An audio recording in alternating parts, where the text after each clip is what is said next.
So transmission diffraction gratings. This device here just looks like a slide. Well, if you guys know slides, you might have been to a slideshow before. They used to use them. They don't use them so much now. They used them when I was a kid. You go to grandma's place and she'd show you her holiday in Tahiti on slides.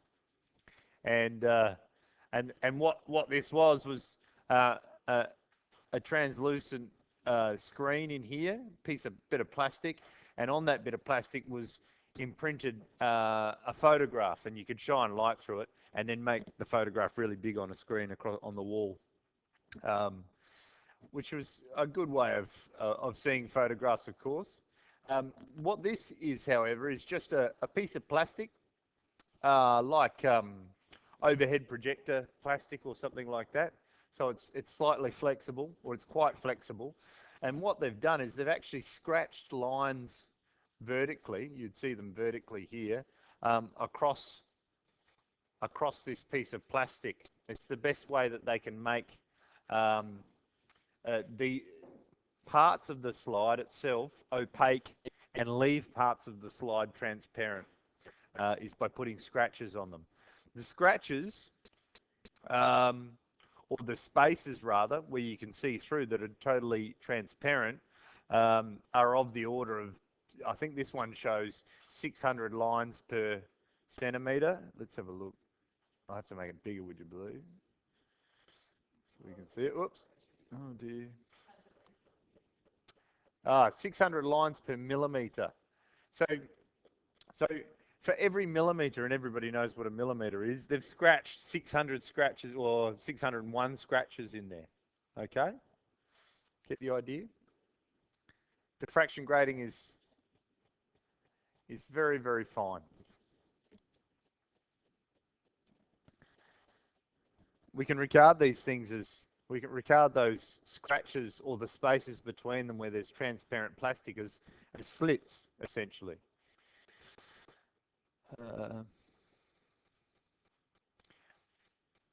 The number of scratches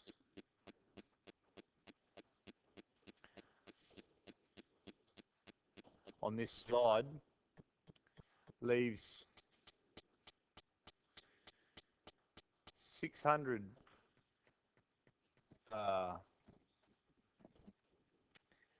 slits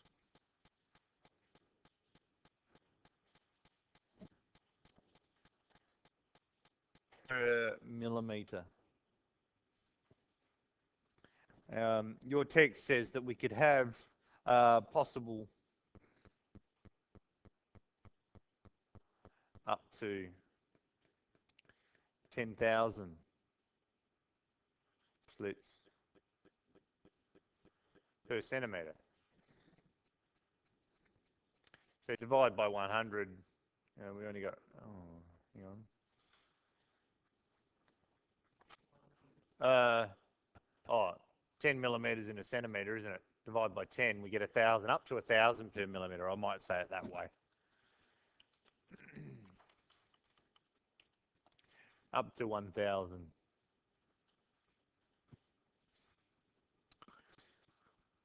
That's a lot of scratches, and you can imagine those slits are very, very narrow. Well, we're shining light through those slits, and we want it to diffract. And so in order for it to diffract, the width of the slits needs to be comparable to the wavelength of the light, and therefore we're talking slits of the order of 10 to the minus 7 meters, of course. So here's what happens. I've got an image here.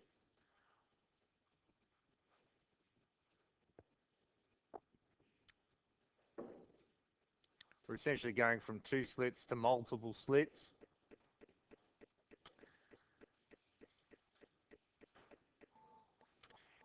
As the light passes through the multiple slits, of course, it diffracts and then interferes.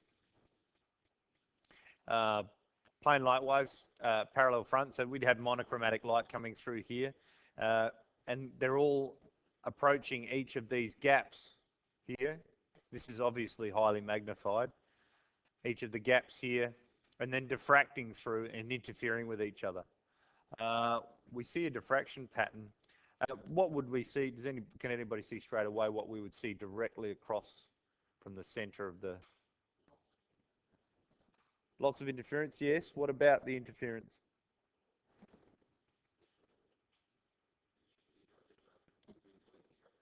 Constructive.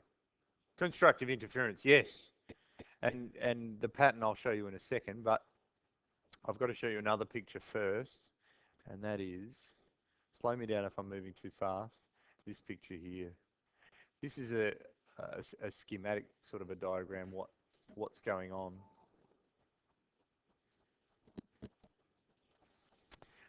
I'll reduce the size of this in a second, but essentially what we've got is the same as what's going on here, but we're looking at those rays of light, or those waves of light, as single lines, as the direction of travel of the light as it travels through this gap here.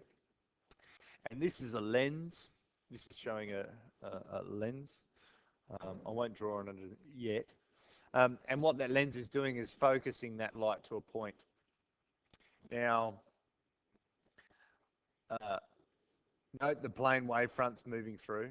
Okay, so we might see something like these are our wavefronts moving through. Of course, they're curved because they've diffracted. Okay, they've diffracted through the slits here. And what they're saying is this lens, this could be somebody's eye, however, so they're looking into the diffraction grating at an angle from center, at some angle theta from center. And what we see is at certain angles we're going to see positive reinforcement or constructive interference.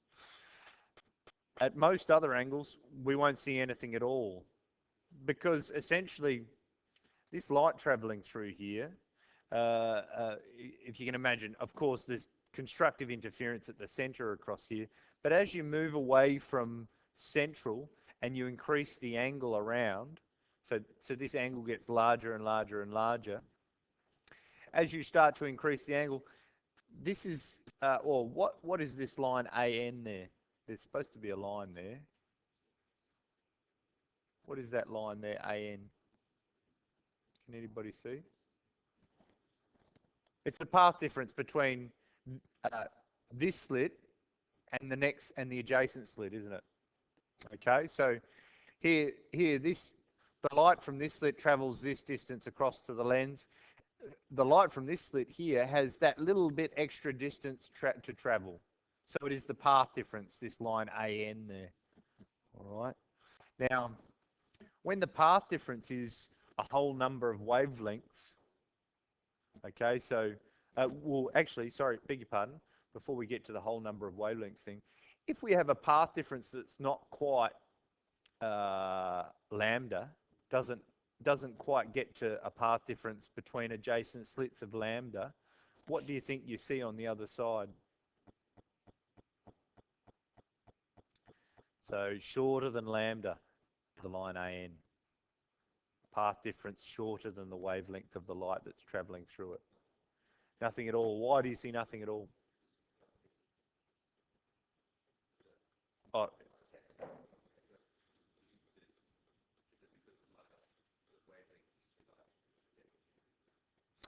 Not because the wavelength is too large, but because of the interference that is occurring in this area here, Lachlan. So because it's not a whole number of wavelengths, this path difference here between adjacent slits, there's always another slit somewhere along this line that's going to destructively interfere with that light. And so what we see is blackness over here. We don't see anything at all.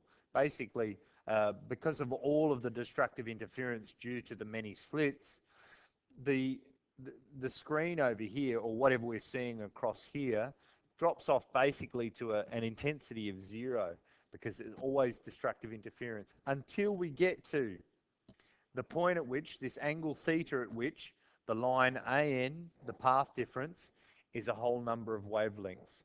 or a multiple of a whole number of wavelengths. So the first time we're going to see reinforcement, the first time we're going to see a bright line is when this angle theta is such that the line AN is lambda, a whole number of wavelengths.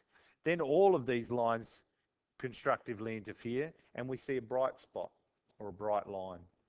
Okay, I'll show you that. I'll make this smaller and then I'll show you what that looks like. It's different to the two-slit interference pattern, and it's also different to just a diffracted wave. So I might put this under here actually. Okay.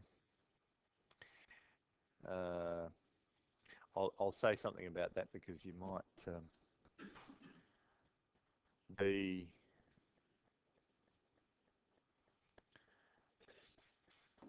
line AN is the path difference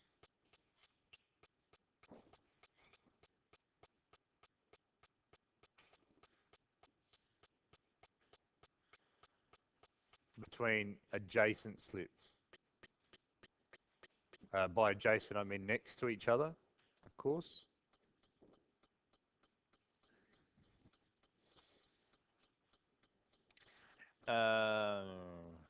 When, how will I say this?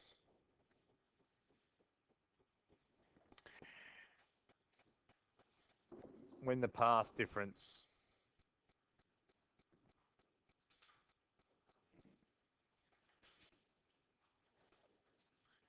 is a whole number of wavelengths,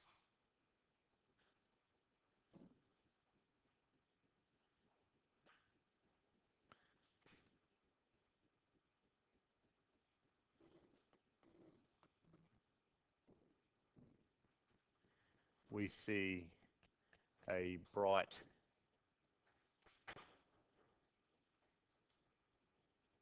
band due to constructive interference.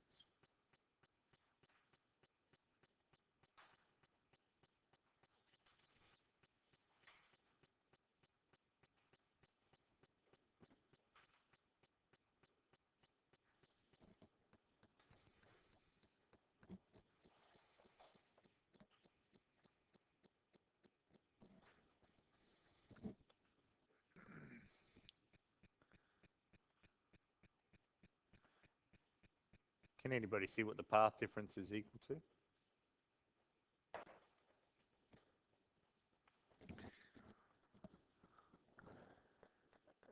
Think of that path difference is there, isn't it? Or it's this line AN, which you can't see. I don't think they've drawn that in, but it's the same for every slit. Look where theta is. Theta is this little angle in here. I'll just make this bigger for a second. Whoop. Can anybody see? Theta opposite the hypotenuse. Sine of theta is equal to path difference over d. D sine theta equals the path difference. All right? It's the same as the two-slit path difference calculation. Path difference equals d sine theta.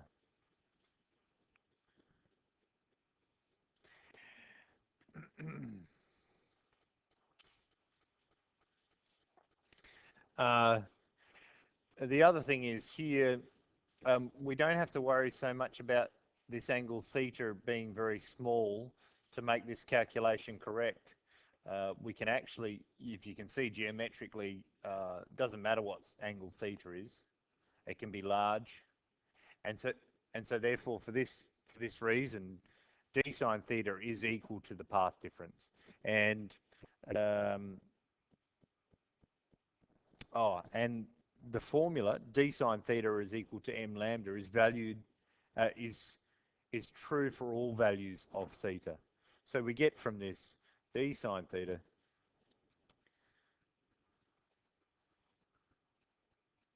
equals m lambda, where m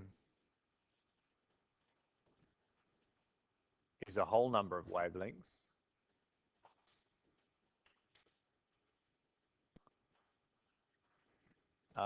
when this is true, we see a bright fringe.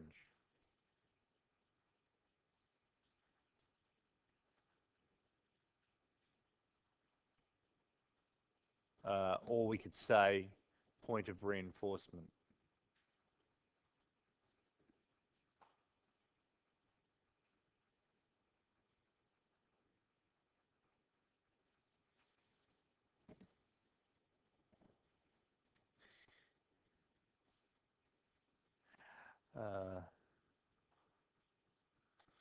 Okay.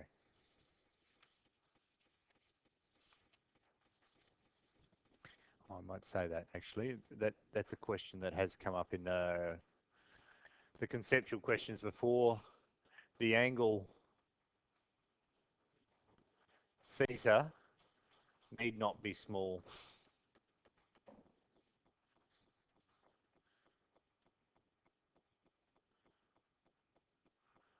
for this to be true.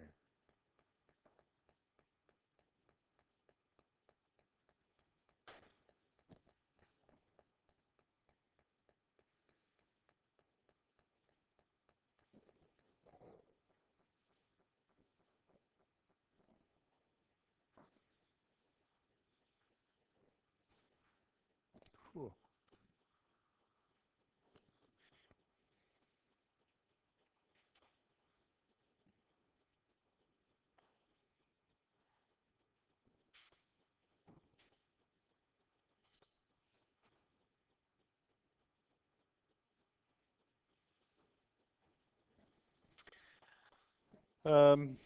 Okay, so the same picture again, but imagine we're going to change that lens position. I might actually show you the device that we could be looking at. There's a picture of one here.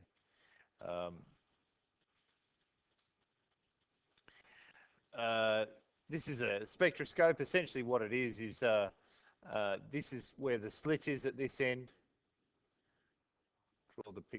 Bring the picture a little bit bigger. A slit, the light, the monochromatic light falls on the slit there at that end. There's a collimator. There's a table which holds our diffraction grating upright. The slide slots into position here. And on this side is the eyepiece where we look through and a telescope. And essentially what we can do is this telescope here can rotate around. Okay.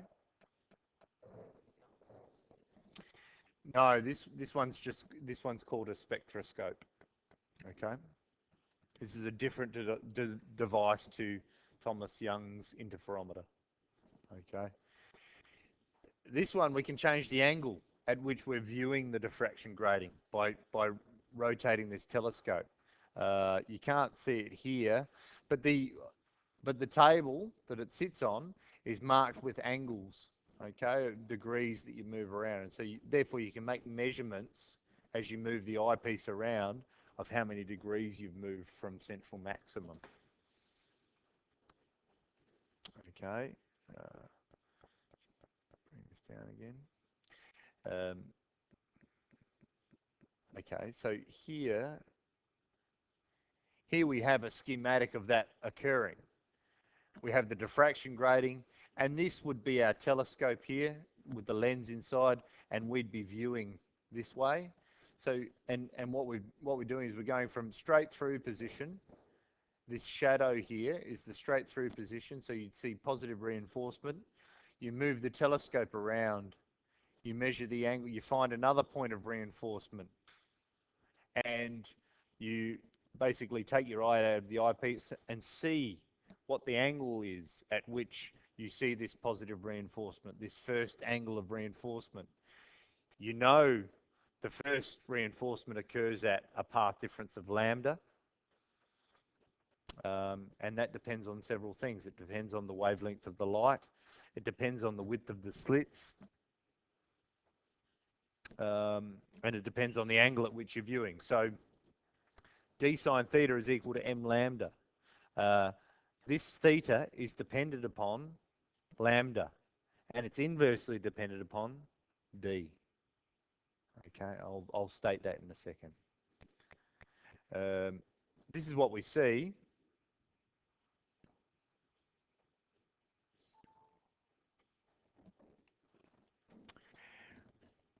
We, of course, see a central bright band. If we rotate around, for this, I think this is, they tell us, this is 500 nanometers. So light of 500 nanometers with a slit width of 5,000 lines per centimeter at 17.4 degrees, approximately, we're going to see the first maximum. That's where the wavelength of 500 nanometers is reinforced, where the path difference between light from adjacent slits is one wavelength. Rotate our telescope around again, and at 36.7 degrees, we see our second order maximum. As we go out from the central band to the first maximum, the second maximum, and the third maximum, they get dimmer as well. They're not as intense. The central band is the most intense. Dimmer, dimmer again, dimmer again.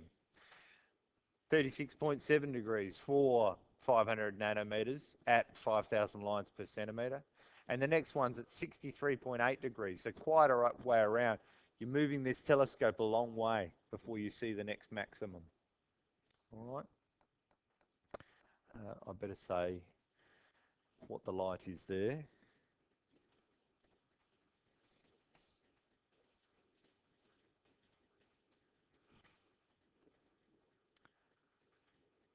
.500 nanometers at 5,000 lines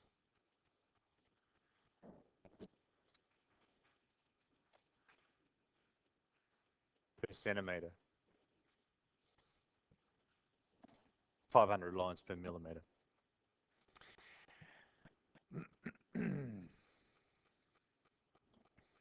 Notice that as we rotate through from 0 degrees, looking straight through the diffraction grating, the light drops off to almost 0.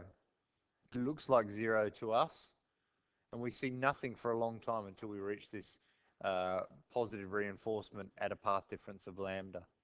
Okay.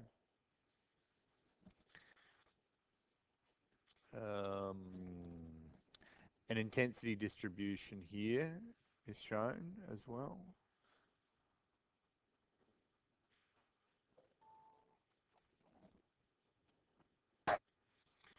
So the central band is the brightest, and the intensity drops off as you move away. Does everybody understand this diagram that I'm showing you?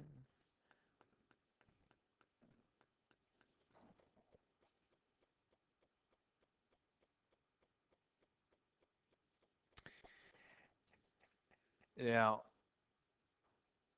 there will be a question. Can I move this? Can I move that far down? Yes? Is there anybody that protests? What's that? You don't have to, but you might mention something like the intensity drops off. Instead of drawing the picture, you might say that the intensity drops off from the central maximum to each of the first order, second order, and third order maximums as you rotate around. Something like that. Right. All right. Now this question will be in your homework. Does everybody still have their homework? I'll just pause for a second, just to make... The question that I'm talking about goes something like, why do we see an intensity through here of almost 0 in the gaps between the bright bands? Yes, the short answer is because of destructive interference, isn't it? But they want more than that, because this question, I don't know what it's worth. It might be 2 or 3 marks. They want you to say why destructive interference. Describe how this destructive interference is occurring, essentially. It will say, at the start of the question will say, explain. And if you just say because of destructive interference, that's not really fulfilling the first word which says explain, is it? Okay, so this is remember. Hang on, I've got to get a colour here. White. Remember that we are viewing rays from over 100 slits.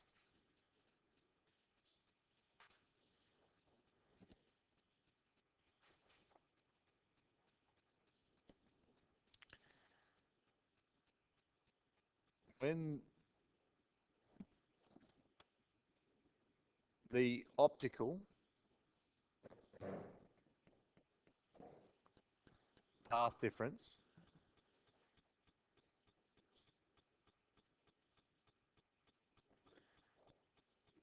between adjacent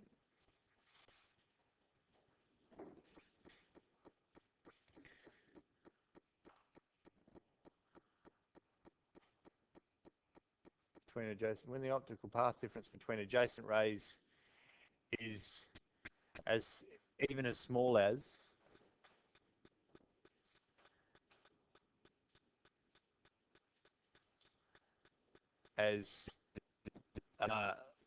1/100th of a lambda, wavelength over 100. So that's really small. You've gone from, imagine you started at at 0, the central bright band, and then you move such a small distance, such a small angle across, that the path difference is now 100th of a wavelength. Okay, it's really small.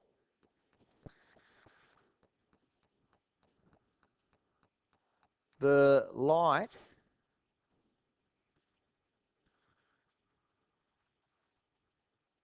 from the first slit,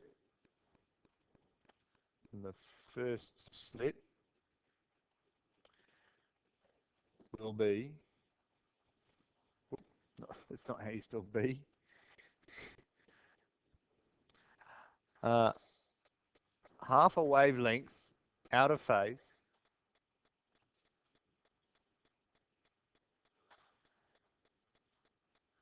with the light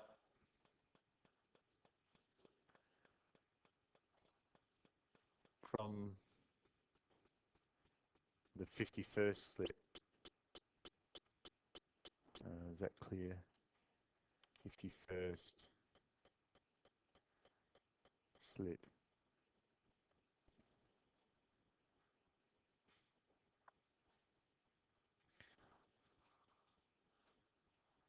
Light from the second slit will be half a wavelength out of phase with light from the 52nd slit, and so on. All of these destructive interferences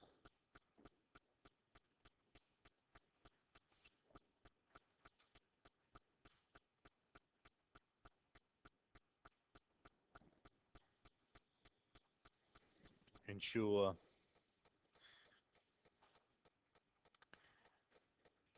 that the intensity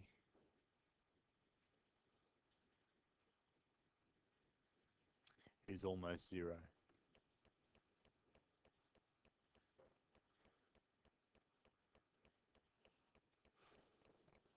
I hope that's clear.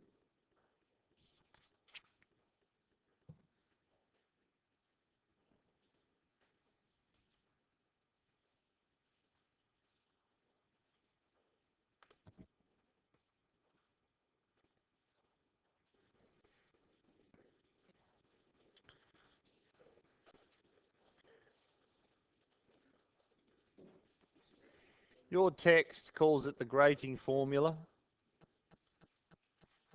And it says this, I said this before, d sine theta is equal to m times lambda, m being a multiple of wavelength, so whole number. Whole number is where reinforcement occurs.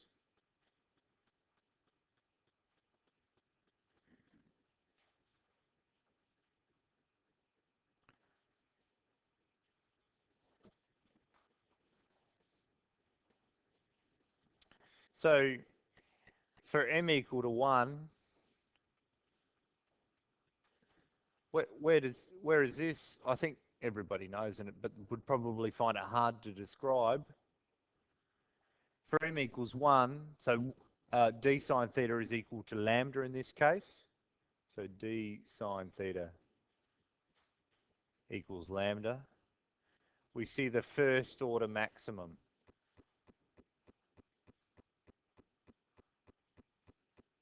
Is what we call it. First order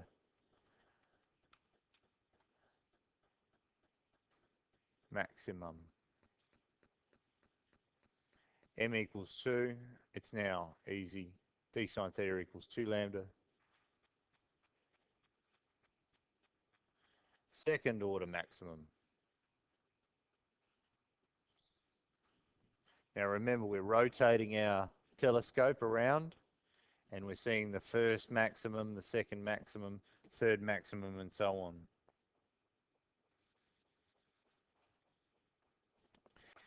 So from this you can say that the angular position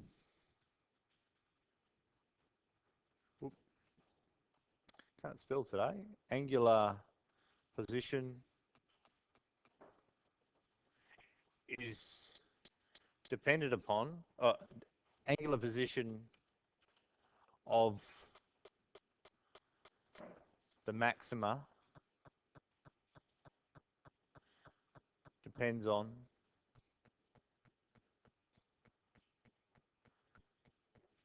the wavelength of the light. D sine theta equals m lambda. So theta is proportional to lambda. Theta is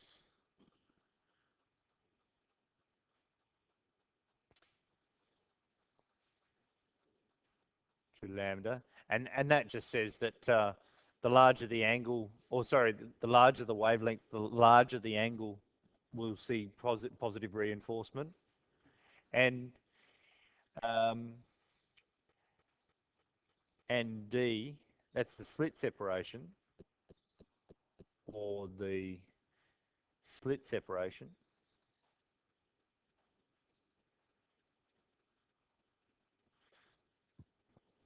And you can see from this that the narrower the slits, the larger the angle. The D and theta are inversely proportional.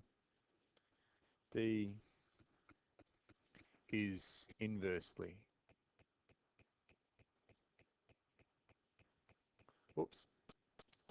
proportional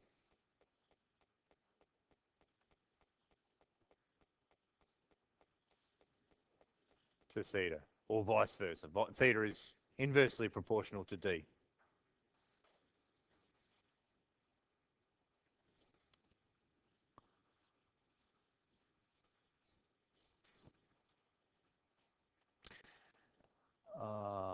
Do we only have 5 minutes? Oh, we've still got 20 minutes, haven't we? Yes, thank you.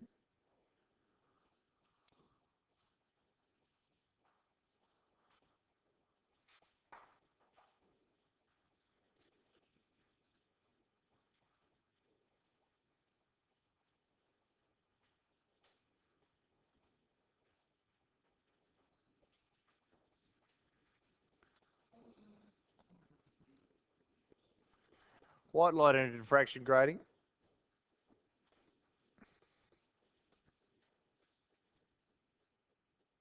So previously we've been talking about choosing some wavelength or some very small range of wavelengths and shining it through the diffraction grating, viewing the angle, viewing that diffraction grating through a lens at different angles and seeing positive reinforcement. What happens when we just pour white light, which is multiple wavelengths, of course, through a diffraction grating? Yes, we do.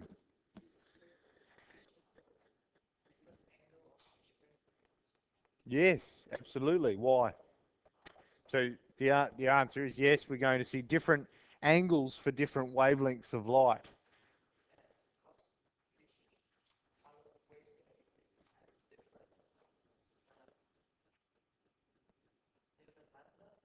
Yes, that's right. Each color has a different wavelength, of course. And so we know that wavelength is proportional to theta, or theta is proportional to wavelength. So the smaller wavelengths will have smaller angle, larger wavelengths are going to have a larger angle, and so on and so forth. Exactly. Smaller one's the violet. Yep. Yes.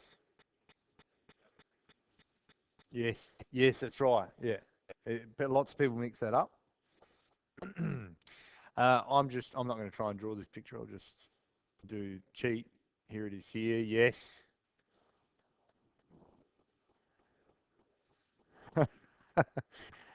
Yeah. Yes. Yes. Draw that. Here we go. This is exactly what Matthew was describing here. Here's our grating here. And we've got white light shining into that grating and then being viewed at several angles as we move around. And you'll notice that m equals 0 is a central maximum. It's just white light traveling straight through. As we move around, we'll see the violet first, blue, green, yellow, orange, red. Roy G. Biv, they call it. Okay, so we're going to see, like looking at the side of a CD, if you put a CD in the right light, you'll see this reflection or light emanating from the surface as all of the colors of the rainbow, like a rainbow color. Okay? First order spectrum, d sine theta is equal to lambda. We see this band of color. Second order spectrum, where d sine theta is equal to 2 lambda, we see another range of color. Third order spectrum overlaps the second order spectra in this point, in this diagram. So, and we see another larger spread of the colors.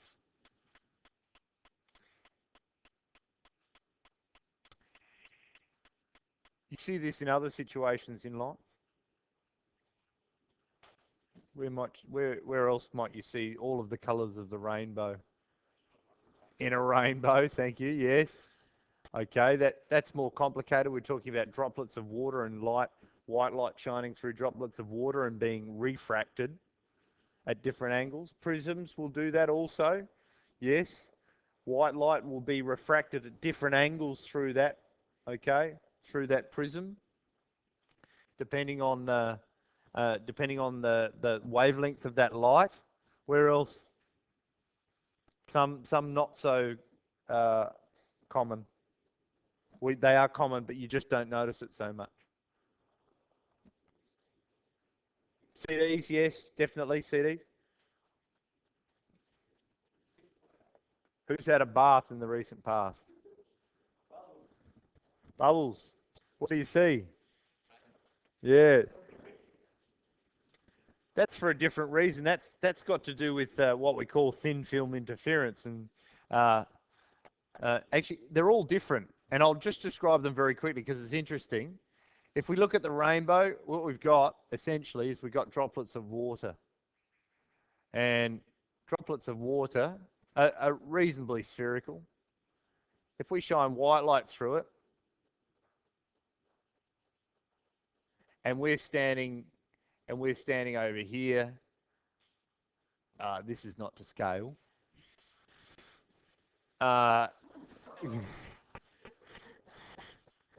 This light, what's going to happen to that white light as it travels into the droplet?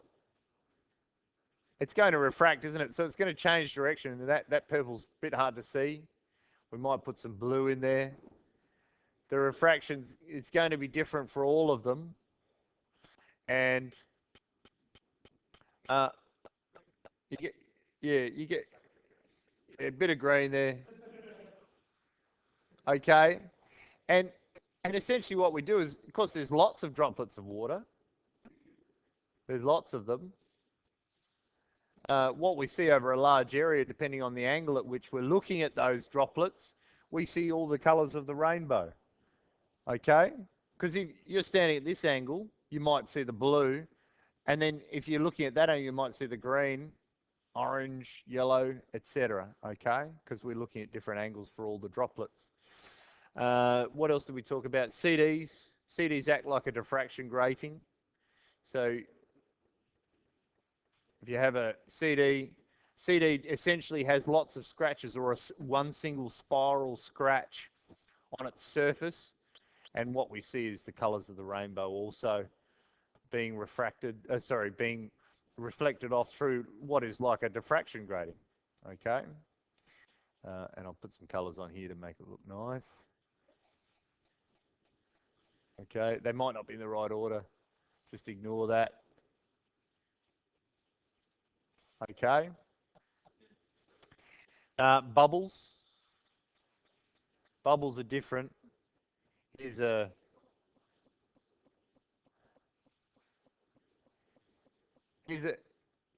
bubble sitting on some surface, and what's happening here is that the white light is traveling, hitting this surface, and what it does is, because that distance there, the thickness of that bubble is very, very, very thin, obviously, of the order of wavelengths of light, and it reflects back out. So it may go through the bubble, but it might get reflected off the air bubble surface on the other side of on the inside of the bubble, and it reflects out.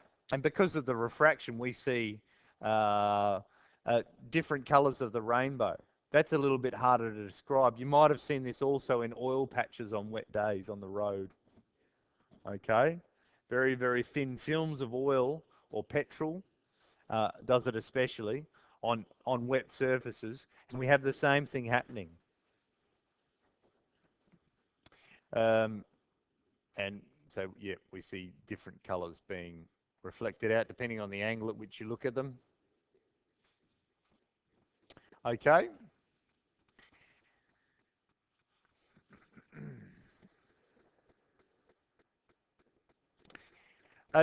Just note also that as we move out to greater angles, the angular spread increases also. Does anybody have an idea about why that might be? The angular spread of these reinforcement lines, where we're seeing, so the violet spread is much larger, the indigo, the blue, the green, the yellow, it's much wider than it was in the first order spectrum. Have a think about that. I might stop. Oh, no, actually, we'll do an example. Sorry, I haven't done many examples today. I got carried away. How much space have we got here? Enough? Does anybody still want that picture up there?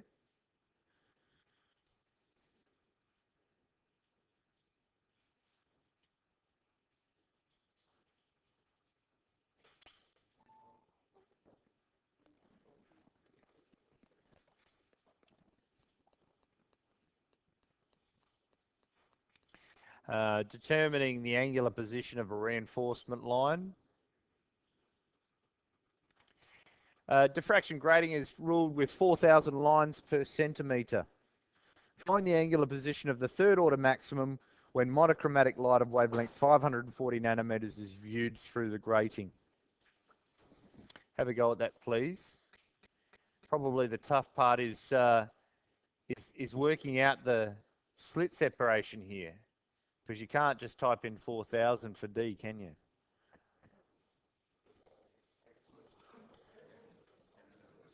Okay, so 1/4000th of a centimetre is our D.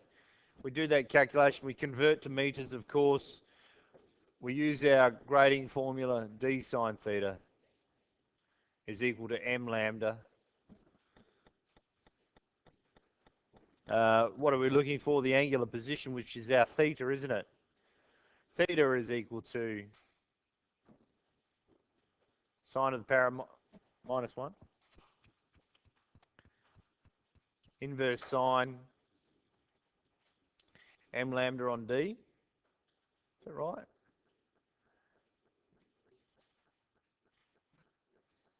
Okay. Which equals sine to the power of -1 m. So m is what? Third order maximum, 3 times lambda. 540 nanometers is 540 by 10 to the -9 meters. Over d, which we calculated earlier, 2.5 by 10 to the -6.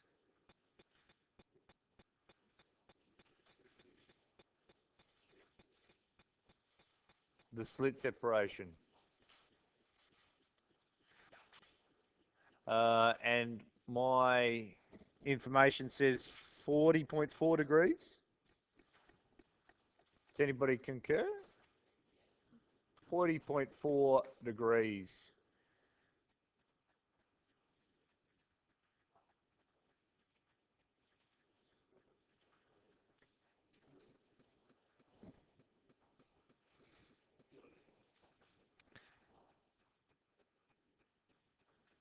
One more, we can fit one more.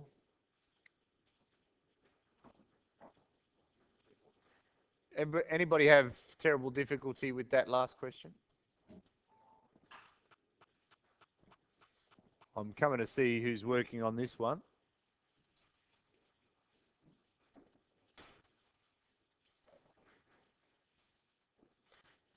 This one, determining the wavelength of the light. Why do you think I was so keen to get this question up there? No. He's going to do it in the practical. That's right, exactly. So it's good practice. Grating is ruled with 6,000 lines per centimetre. When monochromatic light is viewed through the grating, a second order image, so they're calling it something different, trying to confuse you a little bit, don't worry about that, is observed at an angular position of 47 degrees. What is the wavelength of the light used? What device are you using here?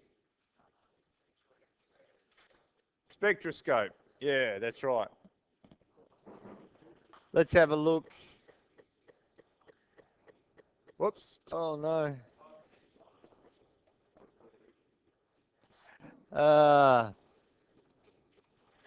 6,000 lines per centimetre. 1 on 6,000 centimetres, which equals 1.67 by 10 to the -4 meters, centimetres. 1.67 10 to the -6 meters. Please, people. I know we're almost there. Second order image. So we're going to use our formula d sine of theta. Nice to write your formula at the start. It shows the person marking it what you're talking about here. What is the wavelength of the light? So lambda, I'll go across, equals d sine theta on m, which equals 1.67 10 to the -6 times sine of 47 degrees over second order 2. Should have got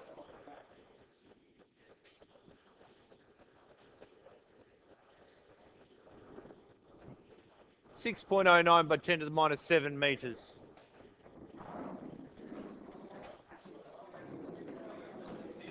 Thank you. See you guys Thursday.